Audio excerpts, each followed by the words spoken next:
I am in radio contact.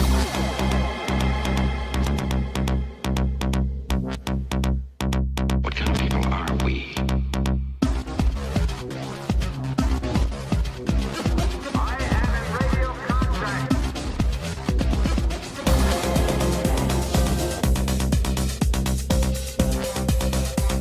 What kind of people are we? Attention crew, this is your Captain Caliban speaking. This is a supplemental episode of Enterprising Individuals, where we bring you news and tidbits from the world of Trek, also interviews with special guests, and a few little surprises along the way. The premiere of Star Trek Discovery looms ever nearer, like an enemy ship filling up your view screen, and we've got the latest coverage regarding that, plus other news items from the Trek sphere. Later in the show, I talk with two guys who are a little bit embarrassed to have a Star Trek podcast, Ben Harrison and Adam Pranica of the Greatest Generation podcast. We're all embarrassed. It's a support group of sorts, remaining nerdy men together. So stick around to hear that. And at the end of the episode, I'll talk about this show's plans, W/R/T, the upcoming Star Trek Discovery. We've got a lot to do, so let's get underway. Let's dive into this week's Discoverage.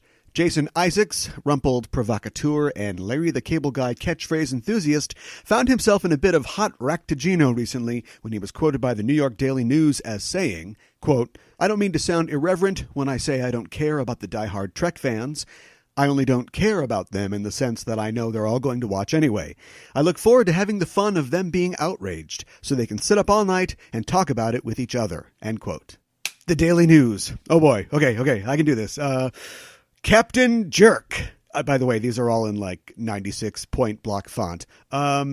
Discovery, with a hyphen between dis and covery, and there's quotes around dis. Cling on to your pearls, nerds. You get the idea. The quote got the attention of Captain Jerk, Captain Kirk himself, with William Shatner tweeting a surprised emoji in response. Not sure who plays that one in the film. Isaacs immediately backtracked, or sidetracked, or doubled down. I don't know. He wrote in response to Shatner's tweet, "Fun facts. Number 1, yours are unfillable boots. I'm going barefoot. Number 2, never mention legacies. Number 3, said I didn't care about attracting the diehard fans." All right. And he finally added, "That said, for the few idiots offended enough to tell me, 1, to go F myself, and 2, they'll never watch. Number 1, I'm my top choice. And number 2, I dare you." So I'm going to go ahead and say that Captain Lorca's Star Trek collectible card game stats would probably read Defiance 9, Diplomacy 3, Self-Love 8, and Catchphrase Appropriation 10. Everyone, let's just sit tight for another 30 days. Please? Dude, maintain. The show's just about to come out. At this rate, Rainn Wilson is going to say that he admires Hitler, or Doug Jones is going to rob a convenience store. Although I feel like even though he'd be dressed as a faun and he'd be walking funny, I could still pick him out of a lineup. You know, you can just tell it's Doug Jones in there. On the subject of dirty deeds, the premiere for Discovery has landed itself a TV MA rating, the strongest rating for a broadcast TV show, but don't expect to see Jason's Isaacs just yet. Showrunner Aaron Harberts has said the show will cleave to a hard PG-13 rating, citing the fact that it's a show that families should be able to enjoy together. In films, PG-13 means you get one F-word, so if Isaacs really needs something to get done, he can try, "Make it fucking so," but just once, just one time. According to Alex Kurtzman, the second season of Discovery, if we are lucky enough to get one, will focus on the aftermath of the Klingon War, which, through the transitive property, I think confirms that the first season will be a war with the Klingons, which we kind of knew, but now we really know. We've also learned more about the origin of series main character Michael Burnham, Season 2, and specifically what happened to her parents. And if you don't want spoilers, start going la la la la la la for 15 seconds right after I take a breath. They're killed by Klingons when she's a kid, and so she's taken in by Sarek. So it seems clear to me that grown-up Burnham does a bad thing, Chris Isaacs style, and starts a war with the Klingons that Captain Lorca wants to finish, Jason Isaacs style, and it's a bad situation. And as I mentioned on a previous show, it seems like T'Kuvma, the Klingon commander, had a bad childhood too, and he's got a big chip on his shoulder, and nobody wants to back down. Wow, there's a lot of poignant political parallels there, as Trek usually features, so that's good. Just as long as no one starts quoting Shakespeare. Have we not heard the chimes at midnight? Well, a different kind of bell will be ringing soon for two members of the Star Trek family. Adam Nimoy, son of Leonard, and Terry Farrell, a.k.a. Jadzia Dax of DS9, announced this week on Twitter that they're getting married. Married, married, married. The two have been dating for some time, apparently, and she accompanied him last year on the media tour for his documentary For the Love of Spock. And the two showed off their chemistry when Adam hosted her panel at Star Trek Las Vegas this summer. Speaking of Mary, I feel like Mary Hart. When did this show become Entertainment Tonight? I haven't been this excited since Nana Visitor and Alexander Siddig got divorced. I kid. They're two big, beautiful nerds. They're great together. And if they're smart, they'll have this guy play at the ceremony.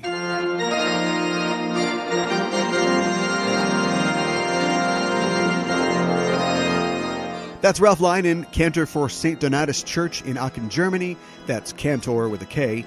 He's playing a medley of Star Trek themes and score selections, which he was able to play from memory after hearing only once. Okay, calm down, Ralph. It's already impressive. It sounds fantastic, but we know you got a shelf full of Trek DVDs at home. You can hear more of Ralph's impressive work on YouTube. I'll leave a link in the show description. Wow, I would use that power for evil. As soon as the priest started talking about the battle between good and evil.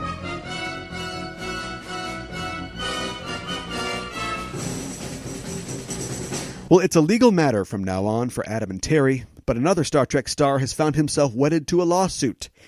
Not even God can forgive me for that kind of hack transition. LeVar Burton, he of Reading Rainbow fame, is being sued by public broadcasting station WNED in Buffalo, New York, over claims that he's attempting to profit over the trademark of Reading Rainbow, which WNED owns. Burton had reached an agreement with the station to produce an online revival of Reading Rainbow in 2011, but WNED revoked their support of the deal over claims that Burton was pursuing his own Rainbow revival, which he raised over $6.5 million for on Kickstarter without WNED's involvement. The station is suing Burton and his production company RR Kids for, get ready, copyright infringement, conversion, cybersquatting, breach of contract, breach of the implied covenant of good faith and fair dealing, interference with customer relations, trademark infringement, and declaratory relief. They're also demanding that he stop using the phrase, "but you don't have to take my word for it," on his new podcast, LeVar Burton Reads, to stop describing his new podcast as Reading Rainbow for Adults, and they're restricting him to only fly half as high as a butterfly. Like a lot of trademark disputes, it's hard to see who is in the right here. Clearly, WNED can't make money off of Reading Rainbow without LeVar Burton, but things don't seem to be 100% on his side either. I mean, he seems to be at least partially trying to protect himself from explicit infringement. I mean, sure, RR Kids makes a better Twitter handle, but what do you think the RR stands for?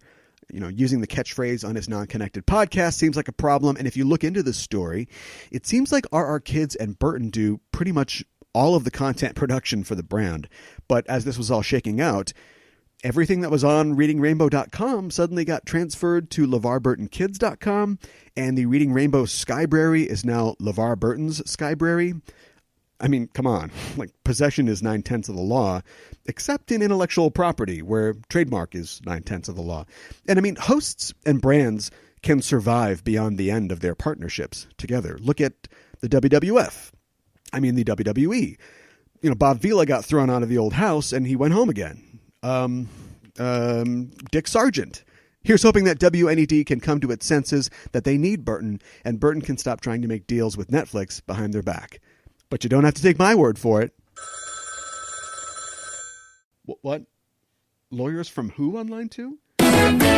Recently, I was extremely fortunate to attend a live taping of the Greatest Generation podcast, hosted by Adam Pranica and Benjamin Harrison, two guys who are a little bit embarrassed to have a Star Trek podcast. And before the show, I got a chance to interview them, and here it is.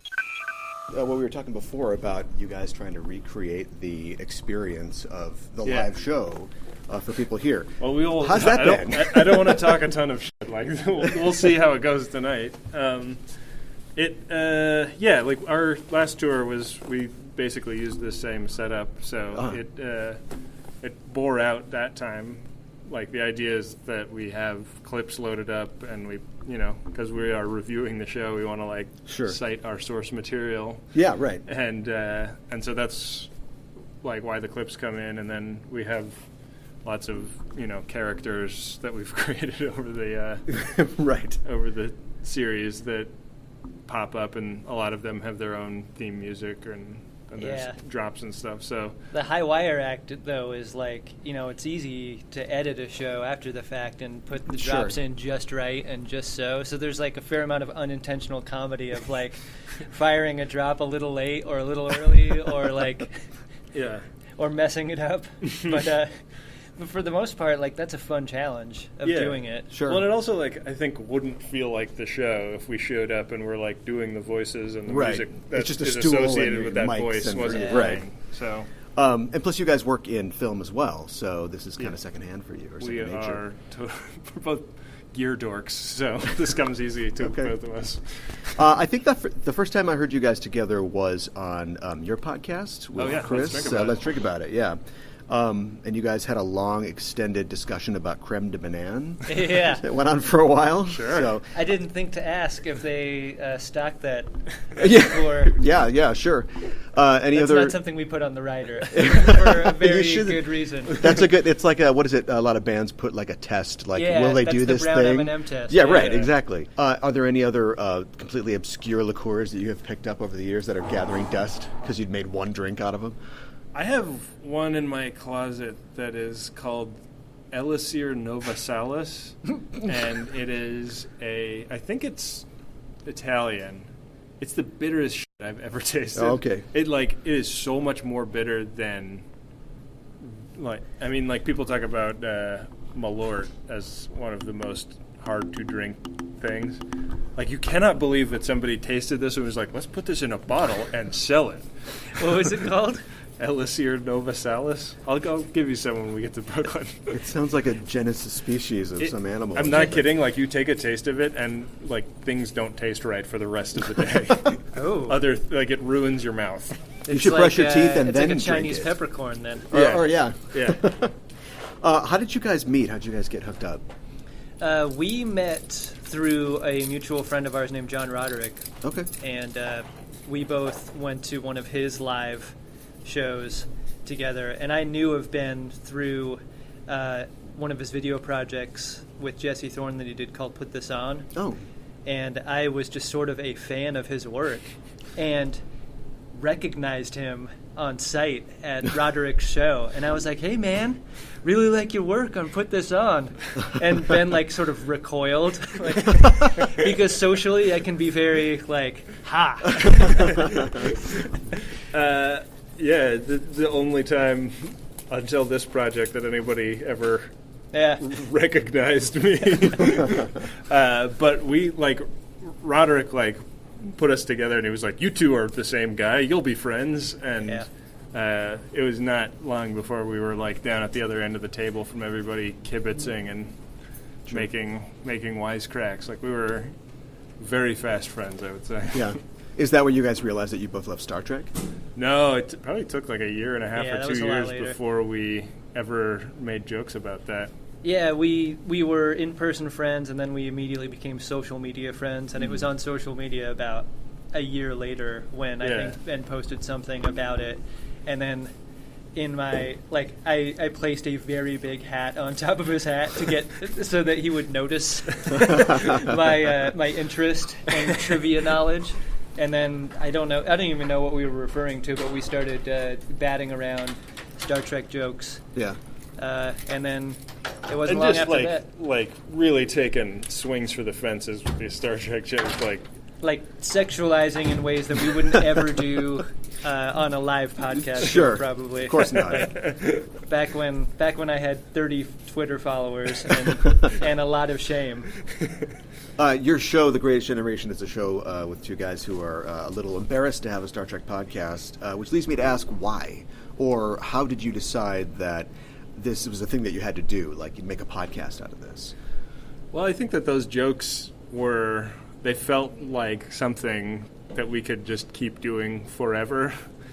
And we had wanted to do a project together, but both of us come from a little bit of a fame deficit in terms of if we start a podcast, nobody's going to care unless we make it about something that people care about. Sure. Both having enough material and expertise on a topic made it feel like the right choice, but also like Adam had to set up a bank account for us the other day and like tell the bank person that it's for a Star Trek podcast, Okay, sure. which is like that is so embarrassing. I'm so glad that wasn't me. This was a mom-age lady that I had to tell. I had to not only explain what a podcast was, but Right. what a Star Trek podcast might be, and also make the case that this was a bank account that would get use. Yeah, don't worry. Were there any other like go no go points for you guys where you realized like we're doing a thing now? This is not just screwing around anymore. I want to be clear, about the beginning of the project, in that I had less than zero expectation that this would get any traction at all. Sure. For a couple of reasons. One, the market saturation of Star Trek podcasts is such that we need two more straight white guys talking about nerd shit. Right. Who cares? Yeah.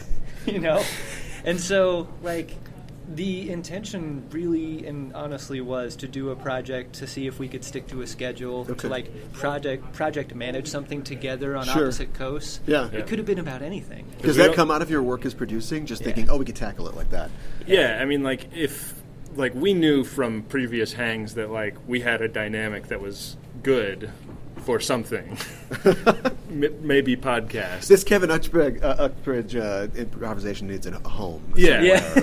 exactly. Yeah. I mean, I think the first podcast idea we ever talked about was because we've both got long-suffering documentaries that we're working on, Okay. and we talked about the idea of a show where we call each other up and check in on documentary progress, but it would have been way too depressing, I think, and people would have cared even less than two cisgendered straight white guys talking about nerd shit. Right. But I think it's interesting that shame was also a core component of that podcast idea true, too. yeah. Shame as a mechanism or as an inspiration to continue working. Yeah. And one of the weirdest things about the show is that I think we've both gotten a little bit more open about sharing really embarrassing things, Not even related to Star Trek or yeah. but Trek. life stuff. Yeah. Yeah. And people really respond to that. Yeah, because I think that if, as nerds, we are all used to not knowing how to do a social thing or whatever. Yeah. What's your approach when you're getting ready to cover a particular episode? Well, we both will watch it independently. It's just up to each host to have the episode watched when we're ready to record. Yeah.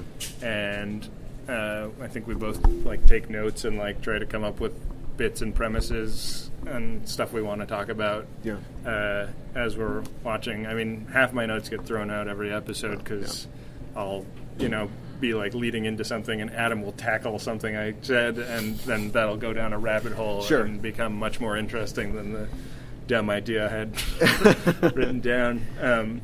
So then we usually spend an hour and 15 minutes recording, and at least 15 minutes of that is us going oh yeah, we have to do this now. How do we do that again? We never remember the order of the segments until, I don't know. We had a debate about how the segment order goes today. Yeah. Just I don't know how long we'll have to do this before we know that.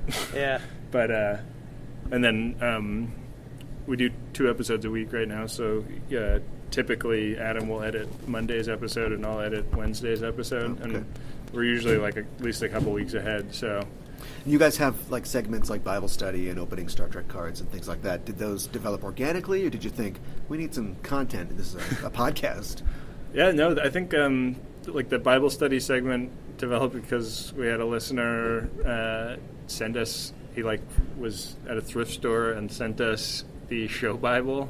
Oh, okay. He just found it somewhere, and it was funny because he works for a government agency, an alphabet soup agency, and sent us a patch from his unit. It kind of sounds like he does a pretty serious kick in the door type work. Okay.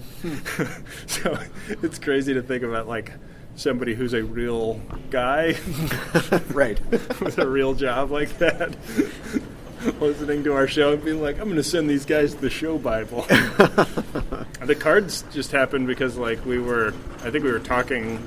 Adam shared a story pretty early on about spending way too much birthday money on trading cards, and he like bought some off eBay and sent them to me, and we opened some on mic, and that sort of just turned into its own thing. So. You guys always have an ASMR business if this starts. Sure, yeah. You guys are famous for your killer Caliendo level impressions on the show, and I get that's a very veiled dig. I get a sense that a lot of what you do on the show is for you. Would you still be doing this if you weren't able to attract the audience that you do? Absolutely. I think so, yeah. I mean, we didn't start it with the idea that there would be an audience. I think that our like level of commitment to it and like taking it as seriously as we do is because we have like amazing listeners who are like really like they're incredibly supportive, both like contributing financially to the show but also like making artwork. Like there's people that make drawings of every show. We have a listener in Ohio named Bill Tilley who makes trading cards of each episode. Oh, really? Okay. And like puts them up on Twitter, and they're like amazing and hilarious. And you know, like if we were doing it for ourselves, like we laugh every single time we record an episode, and that's like a reward in and of itself. But like I also feel like a responsibility to like make something that continues the fun for those people out there also. Sure. It's weird how like obligation is the death of fun for a lot of things. can I would be. say even most things. Yeah. But as this show has sort of turned into a duty, like people like it feels like an obligation now, but it's not one that I'm unhappy with. Yeah. With being a part of. Like it feels really good to make something that so many people enjoy. Yeah, especially when I'm sure you guys do things every day that are like, I got to do this, or I don't want to shoot this, but this. Yeah, this is no fun. joke. This is the most satisfying project I've Sure. ever had of any kind. It's great. Sure. Some of my favorite parts are when you guys are kind of blowing off steam on the show, and I don't recommend this to the end user, but I like when you guys have a show that's so bad that you're like, yeah, we're gonna drink through this one. We'll just drink and see how that goes. You got some real winners coming up in season 7 too. Yeah, sure do. Other than sweet booze, how do you guys prepare for bad episodes? Like, what are you trying to accomplish in a Luxwana Troy episode rather than just banging or bagging on it?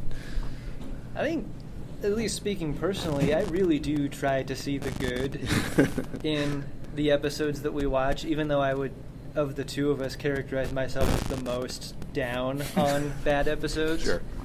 But I think I try to approach it. We've from talked that ourselves spot. into liking some episodes that are like universally reviled. Sure. I Yeah, think we both liked Sub Rosa more than I thought we would, Oh my God. for example. Yeah. If you look at it, sorry to interrupt you, but if you look at it as not a Star Trek episode, Yeah. there's maybe like an Outer Limits episode in there Sure. or something, but it's not Trek at all. Yeah.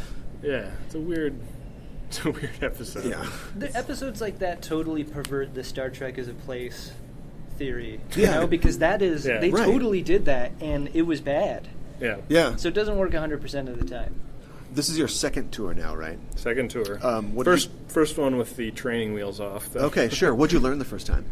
We learned that doing it 100% ourselves is folly. Always have a sound man. Yeah. One of our venues did not have a sound man.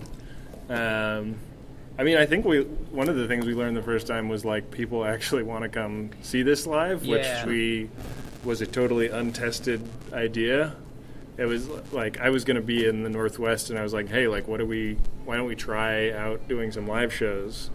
And I think we booked 2 50-seat venues and 1 90-seat venue. Okay. And like the shows went really well and were fun to do, and we got great reaction to them. So like when it came time to do this one, like in our we started getting back like what venues we were going to be playing, and it was like, oh, like the smallest venue on this tour is twice as big as the biggest venue on the last tour. Sure. Like when I walked in and saw these chairs, I was like, oh fuck. Yeah. I'm definitely feeling that right now. But you're sold out here, though, right? They are sold out. Yeah. here. You're looking at a movie for on this tour, First Contact. How is it different to approach a film than it is to approach an episode? I think it's nice because like the story structure of a film kind of lends itself to like breaking it up and like talking about each part in a way that a television episode is less easy to do. Like, we make act breaks on our own show that are like very arbitrary. Right. It's just like, okay, like that bit kind of fizzled and died, and then we started talking about another scene, so I'll put some music in there. Right. We have to plan that ahead for this. So, Okay. We'll see how well we do at that tonight. What have you learned about your fans by seeing them in person?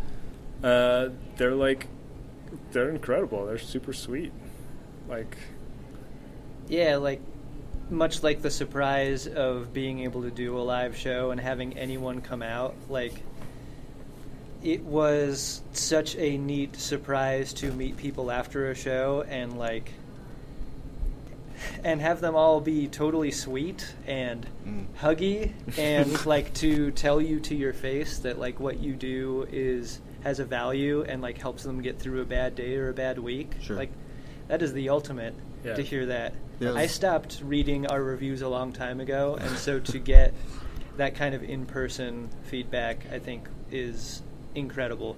And, like, it's a great floaty feeling to hear that every time. What's in the future for the show? You guys going to cover other Trek series? Yeah. Like DS9? We've committed to doing Deep Space Nine next, and there's other things in the works that we probably can't reveal, but I hope people discover what's next. Oh, okay. Well, I'll ask you about You want me to an go up and unrelated play a thing. drop? Crickets drop, maybe? A couple bookkeeping questions. I'll let you guys go. Okay. Do you have a favorite Next Gen episode? I feel like mine is always changing. Yeah. And I think the show has helped me see it that way. And there's a fair amount of recency bias to what I like. Yeah, Sure, the most yeah. recent great episode. Yeah. Yeah, I mean, and I think Parallels was the most recent Sure. favorite episode that I had seen. Yeah. That's a great one for the Trek as a place, I think, because it doesn't really matter. It could have happened to Worf, it could have happened to any character, but it's just a Star Trek problem. Yeah. Do you have a worst episode? Code of Honor is like the cop-out answer. Yeah. Right. The racist, the Yeah. really racist one. Yeah. I think the episodes that I dislike the most are the ones where characters we know to be smart make stupid decisions for the sake of advancing plot. Mm-hmm. And I'm having a hard time thinking of an episode specifically that's done that. But I know as recently as season 7 it's happened, and I think that is the thing that frustrates me the most, is like you should tell a story that works with your character's truth. Yeah. And changing the characters to fit your story, I disagree with as a creative person, but I also like it feels like a missed opportunity. Like there's only so many hours of this show that have ever been made. Yeah. And it makes me sad to see one that feels false in that way. And finally, F, Marry, Kill, Ro Laren, Amanda Rogers, or Kamala.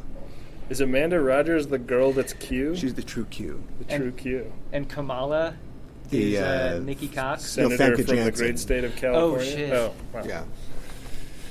Man, what phase of her development are we talking about? In her perfect mate development? Perfect mate development. Let's say end phase. Okay, so she's already like locked in on somebody, Sure. not me. Could be you. But she I will don't be wanna locked in. kill any of them. Yeah. That's why it's a Plus, game. I could not kill Amanda Rogers. Well, but in this scenario, maybe you can, and maybe that means you have some kind of advanced power. So maybe killing... If killing Amanda Rogers gives me Q powers, then I definitely kill Amanda She's dead. Rogers. I definitely say that. I think you'd have to marry Famke Yeah. for her perfect matitude, which would then leave who? Ro Laren. Ro Laren. Oh, that's perfect for me. That seems pretty good. Yeah. I'm not going to dispute Adam's logic. Well, it's the Greatest Generation Premature Assimilation Tour, starting now, ending in D.C., right, on the 25th? Right? Yeah. See. Thanks so much for talking with me today. Good luck on you guys' tour. Thanks Thanks for coming so out, much. man. As has been discussed on this program previously, the prime directive of podcasting is Don't send your audience to another podcast, but I'm going to break that sacred law and tell you to check out Greatest Gen at MaximumFun.org. You can also find Ben on Twitter at BenjaminAHR and Adam at CutForTime, and they often tweet with the hashtag Greatest Gen. Yes, they've had to deal with some confused veterans and their loved ones, but it's mostly worked out now. The show's a lot of fun, and like any good movie, I could just sit here and quote bits from them and their show all day long, but instead just go give them a listen. Their tour is essentially over by now, but keep an eye out for future tours from them. Their live show was really great and a lot of fun, so yeah, I recommend you check them out on Maximum Fun. The Greatest Generation, and thanks to Adam and Ben. Our top comment this week on social media is from fan and former show guest Alan Gratz. He tweets, quote, "I don't know, I think it's broken. All I hear is the theme song from Rocky, hashtag getting strong now." End quote. Well, Alan, it's working perfectly. In point of fact, we were testing our live broadcasting feature, which we'll be using on September 24th at 9:30 p.m. Central Time, immediately following the premiere of Star Trek Discovery. We are doing a Talking Trek-style recap show, but I will learn from LeVar Burton's mistakes and never call it that again. Suffice it to say, every week after Discovery airs, I and a list of special guests will be delivering a Star Trek Discovery chat show where we talk about what just happened, where the series is headed, and when we think we're going to finally see Jason's Isaacs.